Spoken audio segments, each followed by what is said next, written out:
বিসমিল্লাহির রহমানির রহিম। 15 ফেব্রুয়ারি 2025 আজকে সরকারের প্রধান উপদেষ্টা ডক্টর ইউনূস সাহেবের সাথে বাংলাদেশের বিভিন্ন রাজনৈতিক দলগুলোর একটা বৈঠক হয়েছে।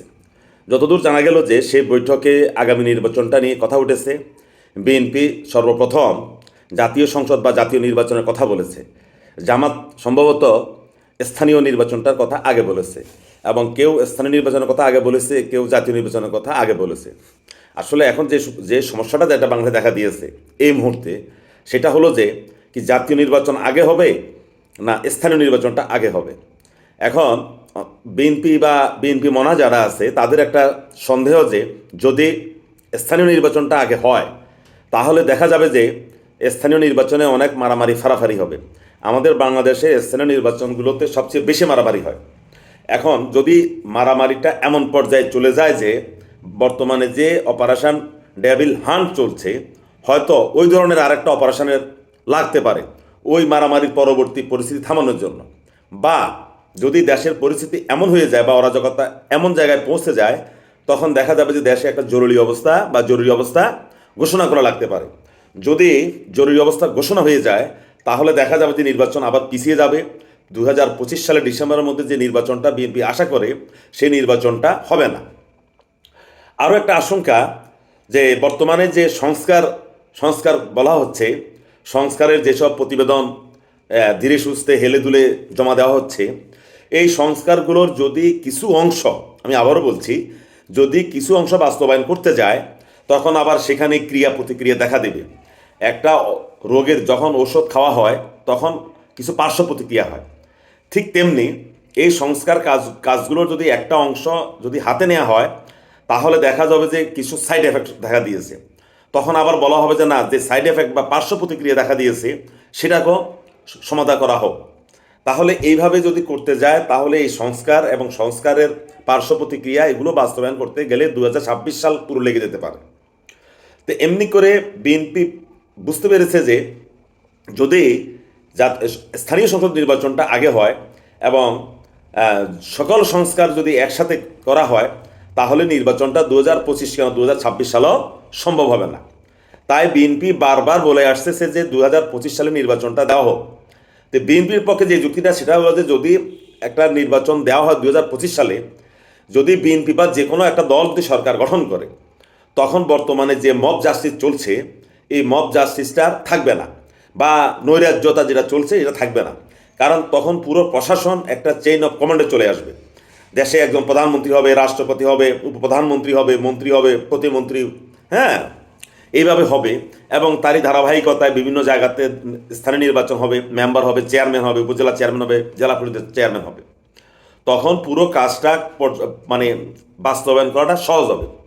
এখন অনেক কাজ বাস্তবায়ন করা সহজ হয় না, কারণ যে বৈষম্য বিরোধী ছাত্ররা আন্দোলন করেছে, শহীদ হয়েছে, তাদের সে আন্দোলনের ফসল হলো বর্তমানে যারা ভোগ করে, ধরেন আমিও তাদের মধ্যে একজন, বাস্তব কথা বলি।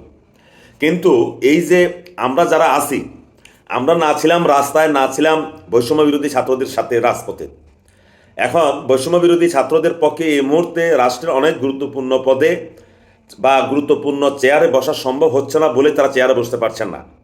3জন উপদেষ্টাকে নিয়োগ দেওয়া হয়েছে, তাও অনেক অনেক কিছুর বিনিময়। তাহলে যে কথাটা বলতে যাচ্ছি সেটা হলো যে যদি একটা নির্বাচিত সরকার থাকে তাহলে এই সমস্যাটা থাকবে না।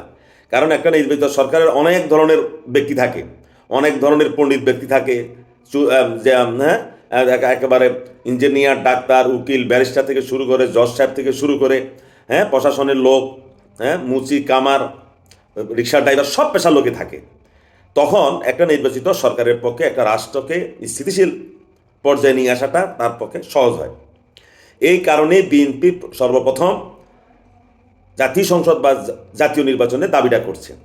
কারণ বিএনপি মনে করে যে যদি এই নির্বাচন থেকে যদি একবার পিছিয়ে যায় তাহলে কিন্তু যে সংস্কারের কথাগুলো বলা হচ্ছে বারবার, তখন আরেকটা গ্রুপ যে বলবে যে এই সংস্কারগুলো পুরো দমে বাস্তবায়ন করা হোক। তখন ওই পুরো দমে যদি সংস্কার বাস্তবায়ন করতে হয় তাহলে 2026 কেন 2027-28 সাল শেষ হয়ে যাবে, হয়তো 2030 সালে গিয়ে ভোট হতে পারে। যদিও একটা অলৌকিক কথা বললাম আর কি, আমি কথাটা বলছি এই কারণে, কারণ যদি সংস্কারটা যদি তত্ত্বাবধায়ক সরকার বা অন্তর্বর্তী সরকার কে যদি বলে যে আপনি পুরো সংস্কারগুলো করে ফেলেন, আপনি পুরো সংস্কারের কাঠামোটা ঠিক করে দেন, প্রত্যেকটা সেক্টরে সংস্কার করে একটাকে করেন, তখন কিন্তু আর নির্বাচনটা হচ্ছে না। এবং তখন এখানে একটা ভয়ও আছে। সেখানে ভয়টা হলো যে তখন এই অন্তর্বর্তী সরকারের কথাগুলো শুনবে কে? অন্তর্বর্তী সরকারের কথা তো সব শুনবে না, কারণ প্রশাসনে তো বিগত সরকার আমলে যারা পরীক্ষিত আওয়ামী লীগের লোক তারা তো এখন বসে আছে, তাদের অনেকের চাকরি মেয়াদ দীর্ঘদিন থাকবে। তারা যদি আওয়ামী লীগের সুপ্রিম কমান্ড থেকে যদি তাদেরকে বলা হয় যে তোমরা ধীরে চলো, তোমরা সংস্কার কার্যক্রমকে ধীরে চালাও, তাহলে আওয়ামী লীগ যদি নিষিদ্ধ নাও হয়, বা ধরেন আওয়ামী লীগ নিষিদ্ধ হলো, ছদ্মনাম হলো আওয়ামী লীগ ভোট করবে, তখন আওয়ামী লীগ পরিপূর্ণভাবে যেটাকে বলে একত্রিত হওয়ার সুযোগ পাবে। এবং আওয়ামী লীগের যে সকল নেতাকর্মীরা দেশ এবং বিদেশে ছড়িয়ে ছিটিয়ে আছেন, তখন তারা তার নিজেদের মধ্যে যোগাযোগ করে তারা একটা বৃহৎ শক্তিশালী প্রতিপক্ষ হিসাবে আবির্ভূত হতে পারেন। তখন দেখা যাবে যে আজকে যেমন ডক্টর ইউনূসের প্রতিপক্ষ ভাবা হয় কোনো কোনো মহল থেকে বিএনপিকে, তখন দেখা যাবে যে বিএনপি চলে যাবে সাইডে, তখন আওয়ামী লীগ চলে আসবে ডক্টর ইউনূসের মূল প্রতিপক্ষ। তখন কিন্তু সকল মিডিয়া, জনগণের দৃষ্টি চলে যাবে সেই আওয়ামী লীগের দিকে, আওয়ামী লীগ নিষিদ্ধ হোক আর নিষিদ্ধ না হোক। তাই আমি মনে করি যে সব কিছু ভেবে চিন্তেই বোধহয় বিএনপি সবার আগে এই জাতীয় নির্বাচনটাই দাবি করে। এখন অন্যরা কীভাবে দাবি করে সেটা অন্যদের বিষয়। অন্যরা হয়তো মনে করে যে তারা আরও গুছিয়ে নেবে, কিন্তু অন্য দলগুলো, জামাতে ইসলাম সহ অন্যান্য দলগুলো নিজেদেরকে গুছিয়ে নিতে নিতে দেখা যাবে যে একদিন তারা ঘুম যাবে, সকালে এটা দেখবে পুরো বাংলাদেশ জয় বাংলা হয়ে গেছে। ধন্যবাদ সবাইকে।